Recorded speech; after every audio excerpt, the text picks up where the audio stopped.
Good morning दोस्तों, मैं रजित कुमार आप सभी का स्वागत करता हूँ न्यूट्रिशन पे। आज हम पढ़ेंगे 18 अगस्त से 24 अगस्त तक के वीकली करंट अफेयर्स जो आपके एसएससी, बैंकिंग, स्टेट एग्जाम्स और यूपीएससी के लिए बहुत ही महत्वपूर्ण है। इसलिए आपने हमारे चैनल को अभी तक सब्सक्राइब नहीं करा है तो चैनल सब्सक्राइब करें, साथ ही बेल आइकन जरूर दबाएं जिससे कि आपको हमारी वीडियोस की नोटिफिकेशन मिलती रहे। और साथ ही हमारे टेलीग्राम चैनल को भी ज्वाइन करें, यहाँ आपको सही वीडियोस की नोटिफिकेशंस और पीडीएफ मिल जाएगी। आपको पीडीएफ इंग्लिश और हिंदी दोनों मिल जाएगी, वो भी फ्री ऑफ कॉस्ट में हमारे टेलीग्राम चैनल पे। तो चलिए शुरू करते हैं आज के पहले क्वेश्चन से। आज का पहला क्वेश्चन ये रहा, where has INS Mormugao been inducted into the Indian navy. INS Mormugao को भारतीय नौसेना में कहाँ शामिल किया गया है? तो सी आंसर आपका है ऑप्शन ए, मुंबई में। जी हाँ, मुंबई में से शामिल किया गया है। ठीक है, आपको बता दें आपकी जो आईएनएस मोरमुगाओ है ये एक स्टेल्थ फ्रिगेट है, स्टेल्थ गाइडेड मिसाइल डिस्ट्रॉयर है। ठीक है, और ये P-15B प्रोजेक्ट के अंदर आती है। एक स्टेल्थ गाइडेड मिसाइल है जो कि आप बता दें एडवांस स्टेल्थ फीचर के साथ आती है। इसमें हाई डिग्री ऑटोनोमस सिस्टम लगे हुए हैं। ये डेवलप करी गई है हमारे इंडिया और इजराइल के जॉइंट वेंचर के साथ। ठीक है, इंडिया और इजराइल दोनों ने मिलकर ये डेवलप करी है। ठीक है, और आपको बता दें इसमें टोटल 4 डिस्ट्रॉयर बननी है। ये कौन से? दूसरे नंबर की डिस्ट्रॉयर है। ठीक है, ये दूसरे नंबर की डिस्ट्रॉयर है। और आपको बता दें इन 4 डिस्ट्रॉयर की टोटल कॉस्ट आएगी 29,000 करोड़ रुपीस आएगी। ठीक, चलिए आगे बढ़ते हैं। Which country has won the T20 cricket world cup for blind for the 3rd time in a row? किस देश ने लगातार तीसरी बार नेत्रहीनों के लिए T20 क्रिकेट विश्व कप जीता है? तो सी आंसर आपका है ऑप्शन ए, भारत ने। जी हाँ, भारत लगातार 3 बार T20 वर्ल्ड कप जीत चुका है, ब्लाइंड वाला। आप ठीक है, आप सकते हैं ये टीम है, इंडियन क्रिकेट टीम है, ब्लाइंड टीम है जिन्होंने ये T20 वर्ल्ड कप जीता है अभी हाल ही में। आपको बता दें कि ये हमारा Indian national blind cricket team है, इन्होंने जीता है T20 वर्ल्ड कप। और किससे? लगातार तीसरी बार। किसको? बांग्लादेश को हरा के जीता है हमने ये विश्व कप। और ये मैच हुआ था बेंगलुरु में, बेंगलुरु के एम चिन्नास्वामी स्टेडियम के अंदर मैच हुआ था जहाँ पे हमने ये वर्ल्ड कप जीत लिया है। आपको बता दें इस फाइनल मैच के मैन ऑफ द मैच रहे हैं सुनील रमेश जो कि इंडिया से हैं। ठीक है, और इसमें 3 कैटेगरीज हैं। आपको पहले बता दूं 3 कैटेगरी, B1, B2, B3। इन 3 कैटेगरी में अलग अलग मैन ऑफ द टूर्नामेंट रहे हैं। जैसे B1 कैटेगरी जो आपकी होती है वो उनके लिए जो टोटली ब्लाइंड पर्सन होते हैं उनके लिए होती है। वहीं B2 कैटेगरी होती है जो थोड़ी डिसेबिलिटी के साथ आते हैं, तो ब्लाइंड होते हैं पर डिसेबल भी होते हैं साथ में। और B3 कंडीशन आती है जिनकी जो आई साइड होती है वो पूरी तरह नहीं जाती, मतलब 2/60 या 6/60 की अप्रॉक्स होती है, उन्हीं को B3 कैटेगरी में रखा जाता है। तो इसी हिसाब से इन सबको man of the tournament choose करें। जैसे B3 कैटेगरी में सुनील रमेश, इन्हें चूज़ किया गया है man of the tournament. B2 category में अजय कुमार रेड्डी, इन्हें चूज़ किया गया है मैन ऑफ द टूर्नामेंट। वहीं B1 कैटेगरी के अंदर मोहम्मद महमूद राशिद जो कि बांग्लादेश से हैं, इनको बनाया गया है, चूज़ करा गया है मैन ऑफ द टूर्नामेंट। ठीक है, इन B1 कैटेगरी। चलिए आगे बढ़ते हैं। आपको ये हिंदी में जानकारी दे रखी, हिंदी वालों के लिए हिंदी में पढ़ सकते हैं इसको। चलिए आगे बढ़ते हैं। Which country has been expelled from the United Nation commissions in the status of women, means महिलाओं की स्थिति पर संयुक्त राष्ट्र आयोग से किस देश को निष्कासित कर दिया गया है? तो सी आंसर आपका है ऑप्शन सी, ईरान। जी हाँ, ईरान को इसमें से निकाल दिया है क्योंकि आप जानते हैं अभी करंटली ईरान में जो हिजाब के ऊपर जो प्रोटेस्ट चल रहा है बहुत ज़्यादा चल रहा है, इसलिए महिलाओं के ऊपर जो स्टेटस है स्टेटस ऑफ वुमेन के उससे कमीशन से ईरान को निकाल दिया गया है। चलिए आगे बढ़ते हैं। Where has the 7th India water impact summit 2022 has been organise? 7वां भारत जल प्रभाव शिखर सम्मेलन 2022 कहाँ आयोजित किया गया है?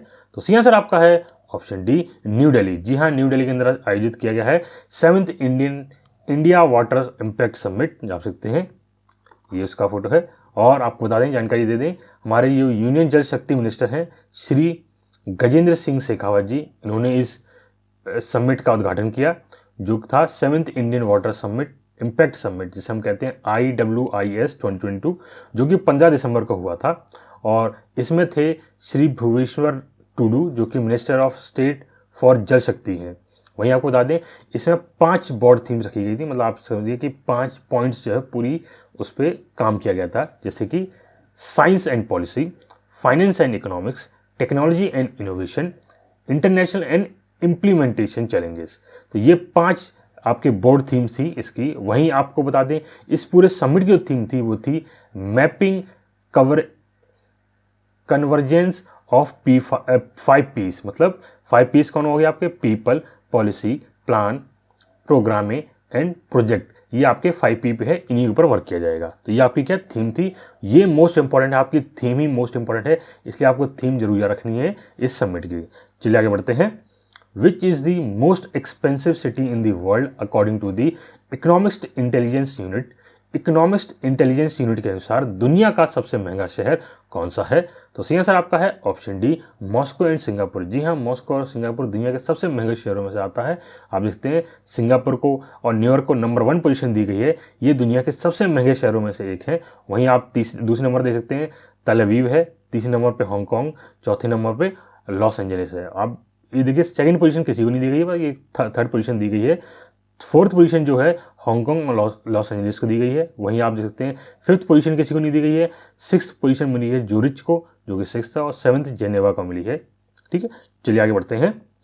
Who won the FIFA world cup 2022 title? FIFA विश्व कप 2022 का खिताब किसने जीता है? तो सही आंसर आपका है ऑप्शन सी, अर्जेंटीना। जी हाँ, अर्जेंटीना ने जीता है फीफा वर्ल्ड कप 2022। आपको बता दें फीफा मतलब फुल फॉर्म होती है federation internationally D football association.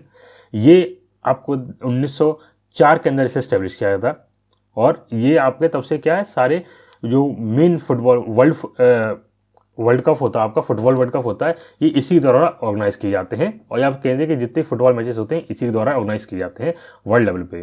वहीं आपको बता दें ये लिस्ट दे रखी है मैंने 2018 तक की, और आप 2022 की देख लें तो अर्जेंटीना जीता है। तो अर्जेंटीना जीता है, तो अर्जेंटीना टोटल कितने वर्ल्ड कप जीत चुका है? आप टोटल 2 नहीं, अब टोटल ये 3 वर्ल्ड कप जीत चुका है। अर्जेंटीना कितने? 3 वर्ल्ड कप जीत चुका है टोटल। ठीक है, तो ये एक ट्रॉफी इनके नाम पे और आ गई है। टोटल 3 वर्ल्ड कप जीत चुका है अर्जेंटीना। वहीं आपको बता दें सबसे ज़्यादा इसमें जो वर्ल्ड कप जीते हैं वो जीते हैं ब्राज़ील ने। ब्राज़ील ने टोटल 5 वर्ल्ड कप जीते हैं। वहीं सेकंड नंबर पे आता है जर्मनी टोटल 4 वर्ल्ड कप जीते हैं, और इटली थर्ड नंबर पे आता है। टोटल इसने भी कितने 4 वर्ल्ड कप जीते हैं। तो आप याद रखिएगा, अगर आपसे पूछे जाए कि सबसे ज़्यादा वर्ल्ड कप किसने जीते हैं तो आप बता देंगे ब्राज़ील ने, और सेकंड नंबर पे कौन है तो बता देंगे जर्मनी, थर्ड नंबर पे कौन है तो बता देंगे इटली। अगर आपसे पूछा जाए कि 2022 में वर्ल्ड कप किसने जीता है तो आप बता देंगे अर्जेंटीना ने जीता है 2022 का वर्ल्ड कप। ठीक है, और टोटल आपको पूछी जाएगी अर्जेंटीना टोटल कितने वर्ल्ड कप जीते हैं तो आप बता सकते हैं कि इस मैच को मिला के टोटल 3 बार वो वर्ल्ड कप जीत चुकी है अर्जेंटीना। चलिए आगे बढ़ते हैं। ये पूरी लिस्ट दे रखी मैंने आपको।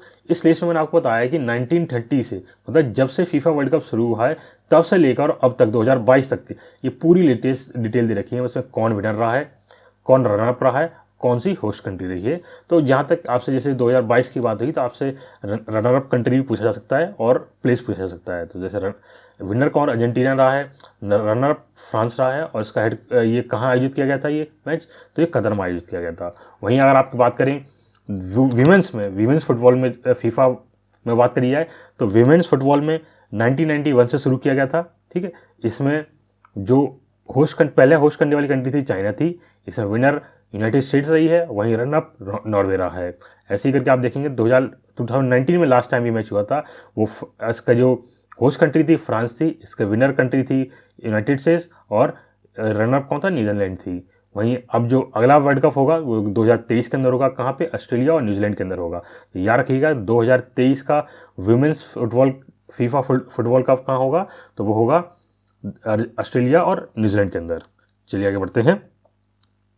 Ferry service will be started between India and which country from January 2023? जनवरी 2023 से भारत और किस देश के बीच सेवा शुरू की जाएगी? फेरी सेवा शुरू की जाएगी। तो सही आंसर आपका है ऑप्शन डी, श्रीलंका। जी हाँ, श्रीलंका में ये सेवा शुरू की जाएगी। आपको बता दें इंडिया का मैप है, ये इंडिया का मैप है, यहाँ पे क्या है आपका श्रीलंका है। ठीक है, श्रीलंका, इसके यहाँ से और यहाँ के बीच में एक फेरी सर्विस शुरू की जाएगी। ठीक है। ये फेरी सर्विस जैसे आप शिप के माध्यम से, ये शिप के माध्यम से आपको इधर से उधर ले जाया जाएगा, ठीक है। चलिए आगे बढ़ते हैं। Who has won the title of miss world 2022? Miss world 2022 का खिताब किसने जीता है?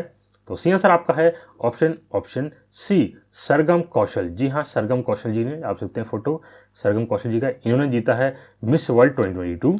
आपको बता दें ये कौशल सरगम जी हैं, इन्होंने इतिहास रचते हुए मिस वर्ल्ड 2022 जीत लिया है। पूरे 21 साल भारत ने ये टाइटल जीता है और इनकी एज जो है वो 32 ईयर्स है और ये एक मैरिड वुमेन है जो, और 32 ईयर्स इनकी एज है और ये जो कंपटीशन हुआ था वो लॉस एंजलिस में हुआ था, ठीक है।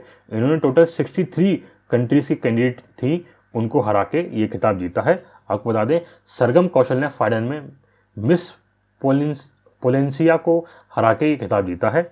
आपको बता दें मिस पोलेंसिया फर्स्ट रनर अप रही हैं, वहीं मिसेस है ये, मिसेस पोलेंसिया फर्स्ट रनर अप रही हैं और सेकंड नंबर पर रही हैं मिसेस कनाडा, ठीक है। सेकंड रनर अप रही हैं मिसेस कनाडा। आपको बता दें सरगम कौशल जी का जन्म हुआ था जम्मू कश्मीर के अंदर और बाय प्रोफेशन ये एक टीचर हैं वाइजैक के अंदर और इनके हस्बैंड इंडियन नेवी में वर्क करते हैं। और आपको बता दें पहली बार मिसेस वर्ल्ड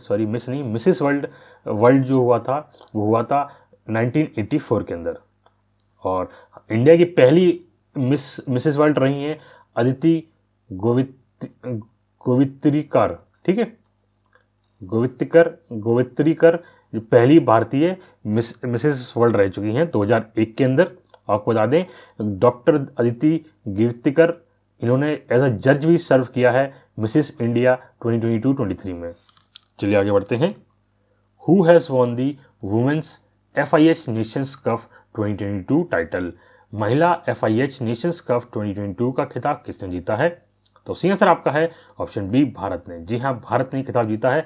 आप देखते हैं ये हमारी वुमेन्स हॉकी टीम है जिन्होंने ये कप जीता है, ठीक है। आप देखते हैं ये फोटो कप का फोटो है, ये कप का फोटो है।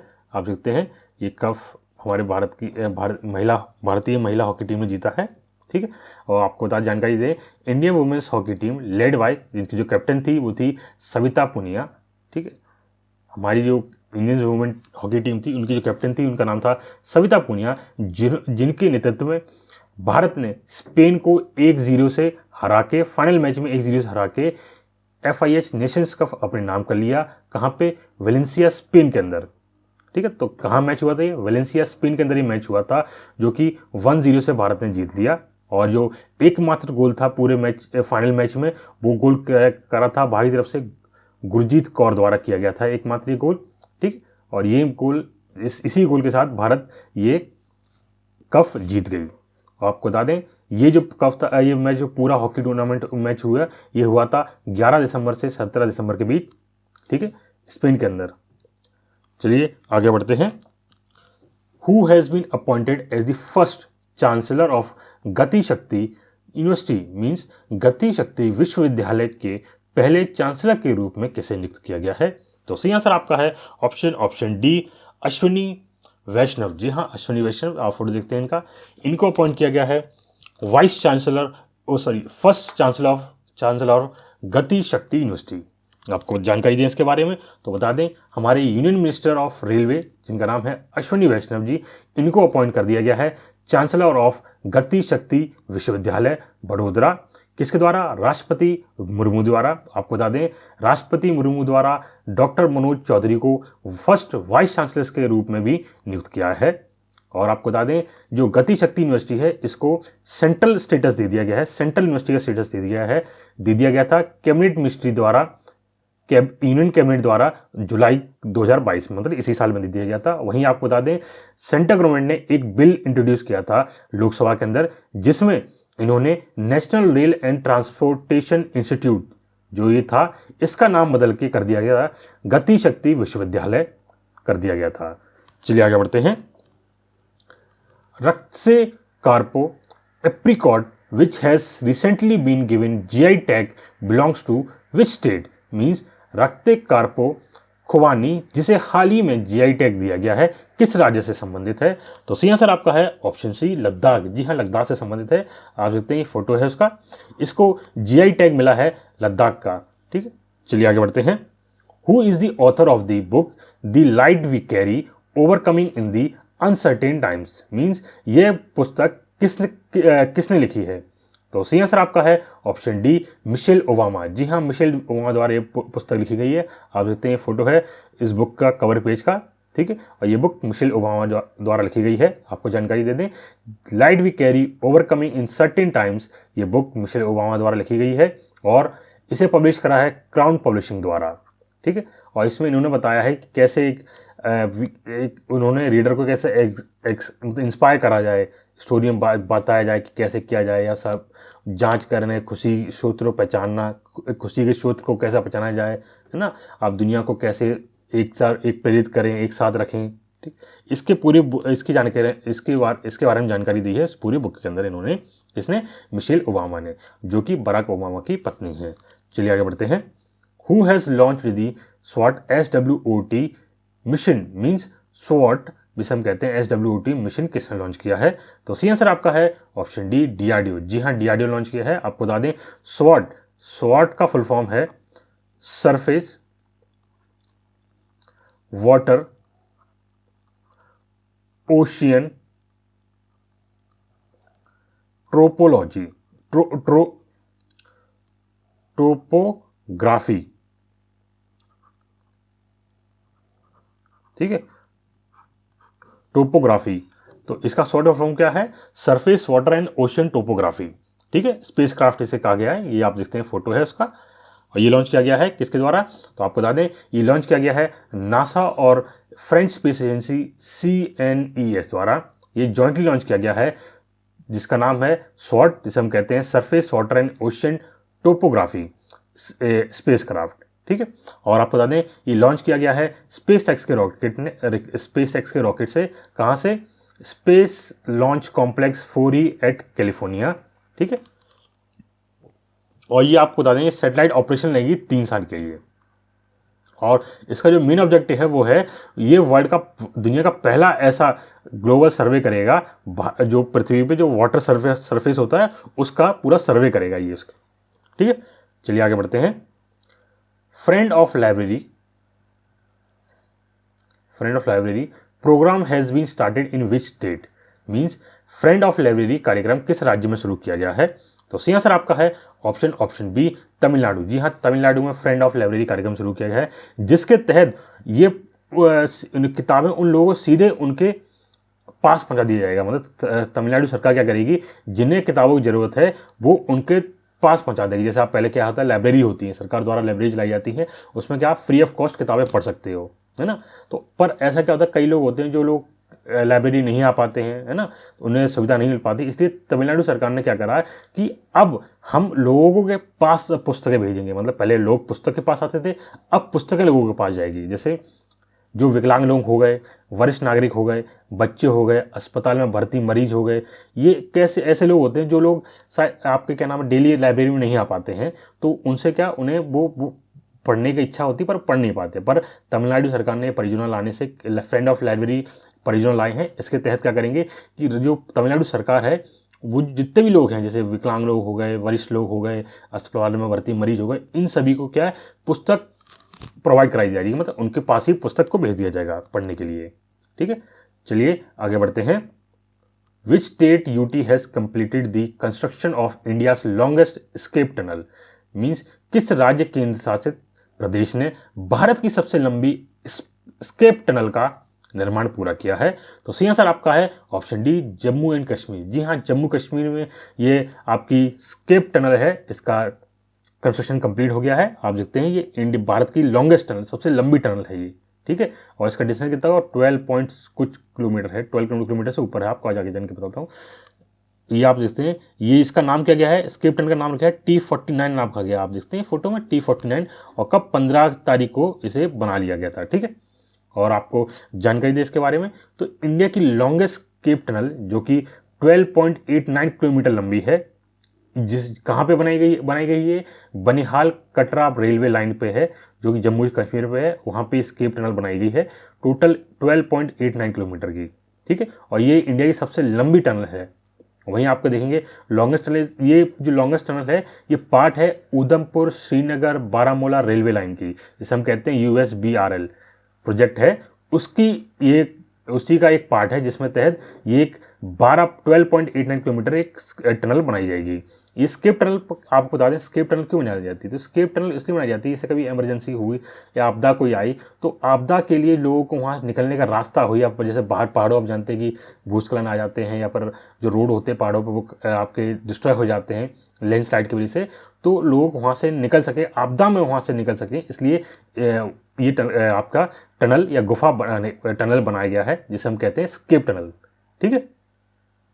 और वहीं आपको बता दें जो ये पूरा 12.75 किलोमीटर टनल है, इसे T49 नाम भी बोला जाता है, ठीक है, T49 टनल भी कहते हैं इसको, ठीक।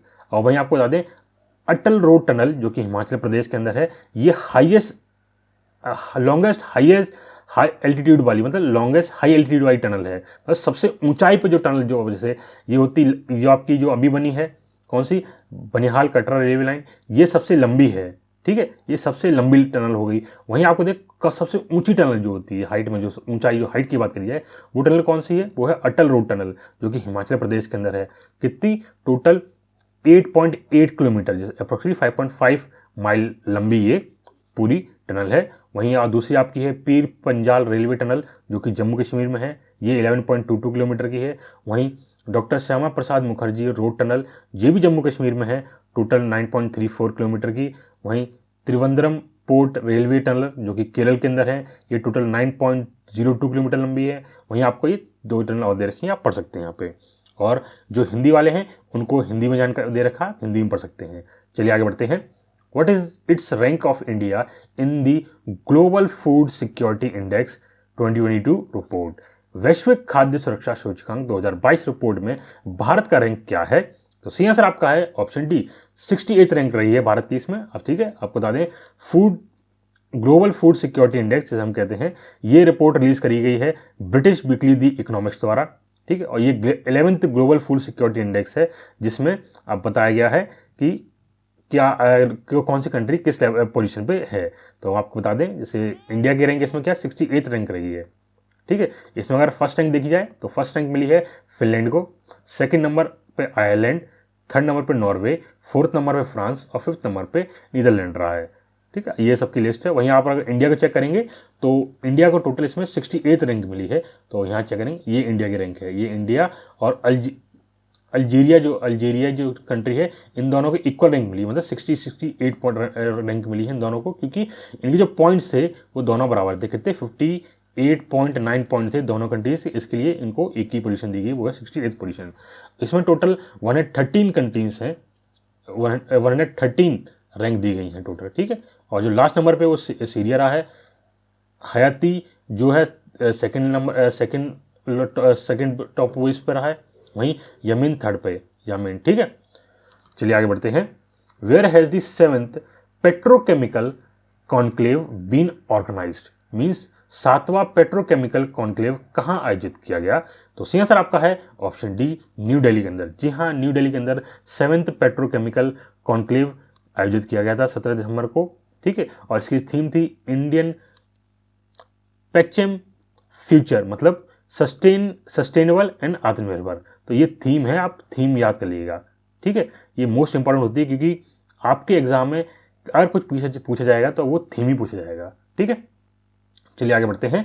Who has solved a 25-year-old Sanskrit puzzle? Means किसने सुलझाई 2500 साल पुरानी संस्कृत पहेली? तो सही आंसर आपका है ऑप्शन डी, ऋषि राजपोपट। जी हाँ, ऋषि राजपोपट जिन्हें आप सकते हैं फोटो है उनका, इन्होंने 2500 साल पुरानी संस्कृत पजल है, इसे सॉल्व कर दिया है, ठीक है। चलिए आगे बढ़ते हैं। Which country will host the 13th world trade organisation ministerial meeting? Means 13वीं विश्व व्यापार संगठन मंत्रीय बैठक की मेजबानी कौन सा देश करेगा? तो सही आंसर इसमें आपका है ऑप्शन सी, यूएई। जी हाँ, संयुक्त अरब अमीरात जो होस्ट करेगा 13th world trade organisation ministerial conference, ठीक है, कब? 26 फरवरी 2024 में। कहाँ पे? अबू धाबी के अंदर। चलिए आगे बढ़ते हैं। आपको बता दें जो यूएई होस्ट करेगा ये पूरा मीटिंग, और मिडिल ईस्ट की एकमात्र एक कंट्री है जो इसे होस्ट करेगी।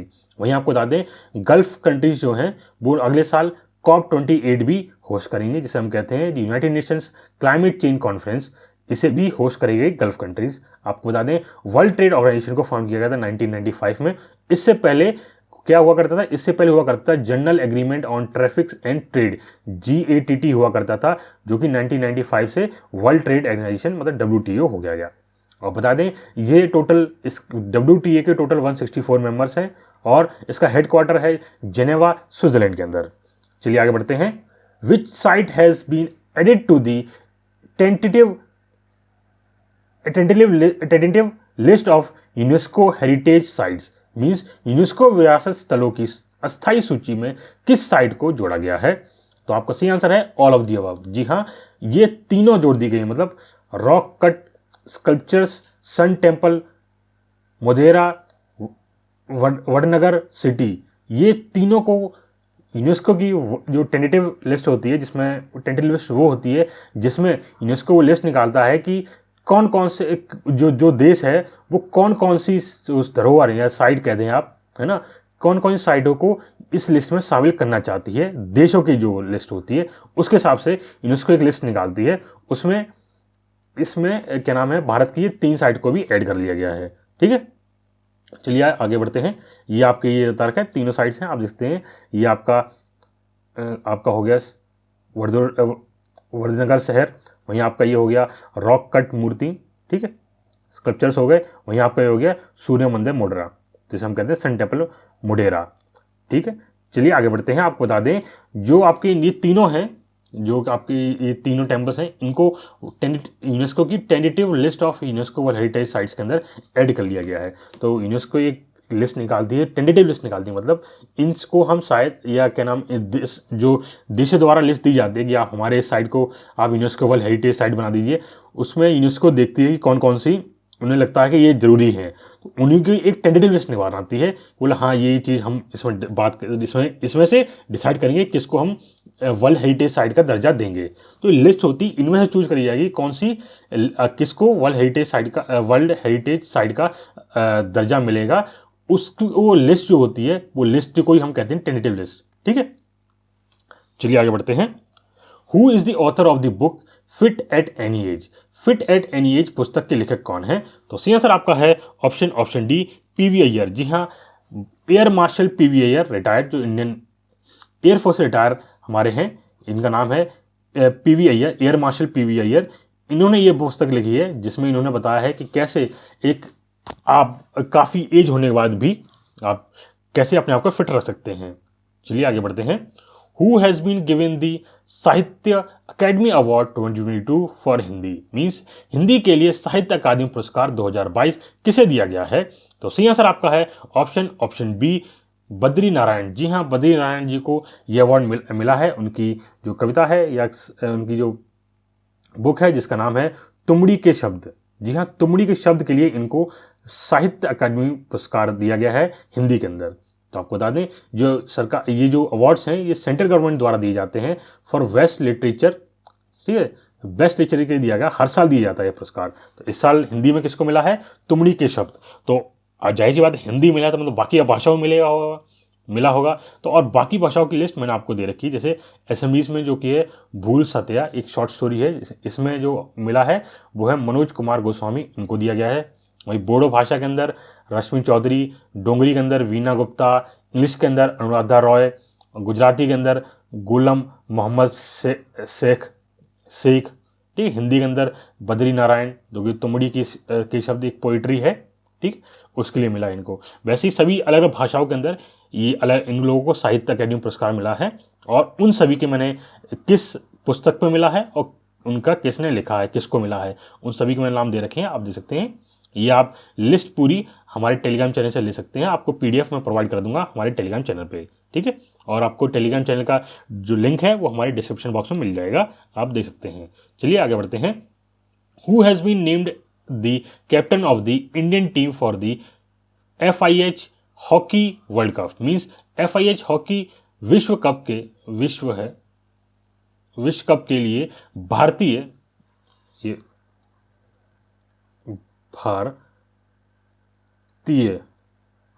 टीम का कप्तान किसे बनाया गया है? तो सी आंसर आपका है हरमनप्रीत सिंह। जी हाँ, हरमनप्रीत सिंह को बनाया गया है इंडियन हॉकी टीम का कैप्टन। ठीक है, आपको बता दें हॉकी इंडिया ने 18 मेंबर की एक इंडियन पूरी टीम का अनाउंसमेंट किया है। इसमें से जो इस टीम को लीड करेंगे उनका नाम है हरमनप्रीत सिंह। जो क्या नाम है, हमारी टीम के कैप्टन रहेंगे वो कौन रहेंगे? हरमनप्रीत सिंह रहेंगे। आपको बता दें FIH मेंस वर्ल्ड कप वो होगा 13 जनवरी से 29 जनवरी 2023 में भुवनेश्वर और रुकेला उड़ीसा के अंदर। ठीक है, चलिए आगे बढ़ते हैं। Which country will host the world table tennis series for the first time? मतलब पहली बार वर्ल्ड टेबल टेनिस सीरीज की मेजबानी कौन सा देश करेगा? तो सी आंसर आपका है ऑप्शन ए भारत। जी हाँ, भारत इसकी मेजबानी करेगा पहली बार। कहाँ पे? गोवा के अंदर, गोवा के पांजी शहर में, जो कि गोवा की कैपिटल भी है। वहीं पे कंट्री होस्ट करेगा वर्ल्ड टेबल टेनिस टूर्नामेंट आयोजित किया जाएगा। आपको बता दें वही पांजी जो कैपिटल है गोवा की, वहाँ पे होस्ट किया जाएगा first ever world table tennis series event.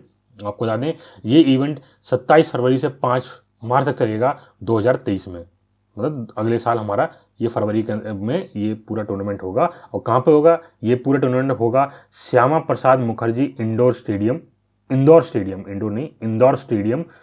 के अंदर। ये पूरा आपका क्या है, टूर्नामेंट आयोजित किया जाएगा। और आपका ये स्टेडियम है कहाँ? तो ये स्टेडियम है गोवा यूनिवर्सिटी के कैंपस के अंदर।